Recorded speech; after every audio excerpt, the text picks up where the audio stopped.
ఎన్నికల సమయంలో ప్రజలు కూడా ఏ నాయకుడు ఎక్కువ మొత్తం ఇస్తాడు ఓటు కోసము అనేది ఎదురు చూస్తుంటారు. అంటే ఇలా ప్రజలు ఇలా తయారు కావడానికి కారణం ప్రజల్లో మార్పు అంటారా, లేదంటే నాయకులు ప్రజలకు అట్లా తయారు చేశారంటారా? ఇది కోడి ముందా గుడ్డు ముందా అంటే ఎవరు చెప్పలేము. అంత ప్రజలు కావాలని అడుగుతున్నారు, రాజకీయ నాయకులు ఇస్తున్నారా, లేక రాజకీయ నాయకులు మరిపించినారు ప్రజలు నేర్చుకున్నారు అన్నామా, ఏది మిళితమైంది ఇందులో. ఇటు అటు చైతన్యం రావాల్సింది, అటు ప్రజల్లోనూ రావాలా. డబ్బులు తీసుకున్న తర్వాత అతనికి ఓవరాల్గా చూసేసరికి చాలా ఖర్చు అవుతుంది కాబట్టి అది ఎక్కడో చోట సంపాదించుకోవాలని ప్రయత్నం చేస్తారు కదా. ప్రయత్నం చేసినప్పుడు ఎక్కడి నుంచి పోతుంది, ప్రజాధనం నుంచి లూటీ చేయాల్సిందే అతను కూడా. ఇది అల్టిమేట్గా మనకు నష్టం అనేది ప్రజలు ఆలోచన చేసుకోవాలా. మేము కూడా ఈ డబ్బు ఖర్చు పెట్టేది తప్పు అనేది మేము కూడా ఆలోచన చేసుకోవాలా. కానీ ఎక్కడో చోట దీనికి తుదము అనేది ఉంటుంది. ఆ కొన ఎప్పుడు వస్తుంది అనేది మనం అనుకోవాల్సిందే. ఈ మంచి చెడులు విశ్లేషణ చేసినప్పుడు ప్రజలు కూడా వాళ్ళ విశ్లేషణ వారికి ఉంటుంది. నాయకుల గురించి, నిలబడిన ఇద్దరు అభ్యర్థుల గురించి తప్పకుండా ప్రజల్లో ఒక విశ్లేషణ ఉంటుంది.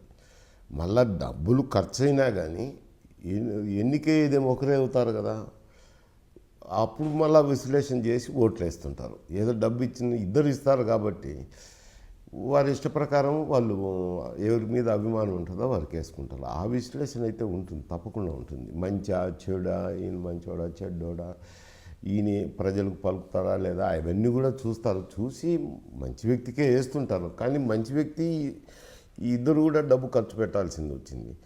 ఒత్తురు మంచి వ్యక్తుల దగ్గర కూడా ఆర్థిక స్తోమతలు లేకుండా పక్కకు తప్పుకునే వాళ్ళు కూడా చాలామంది ఉంటారు. ప్రస్తుత ఎన్నికల్లో అంటే డబ్బు ఎక్కువ ప్రభావితం చేస్తుందంటారా, అంటే నైతిక విలువలు అభ్యర్థి యొక్క నైతిక విలువలు ఎక్కువ ప్రభావితం చేస్తాయంటారా? తప్పకుండా అభ్యర్థి యొక్క నైతిక విలువలు అయితేనేమి, వారి సచ్చీలత అయితేనేమి, వారి నడవడిక అయితేనేమి, వారి ప్రవర్తన అయితేనేమి, ఇవన్నీ తప్పకుండా ప్లే చేస్తాయి.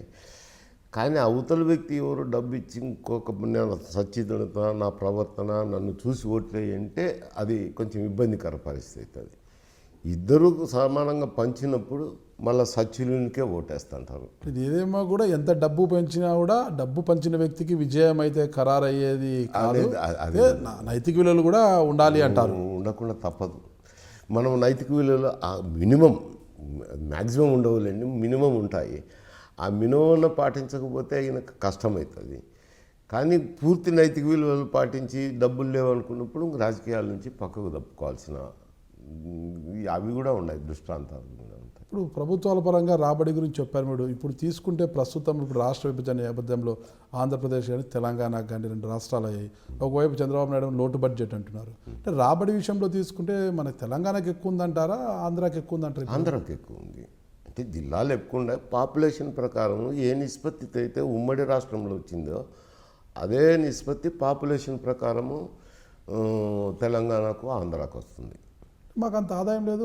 తెలంగాణకు హైదరాబాద్ నుంచి అసలు మొత్తం ఆదాయం అంతా వచ్చేస్తుందని టీడీపీ గవర్నమెంట్ గగ్గోలు పెడుతుంది. నేను ఒక పార్టీ అని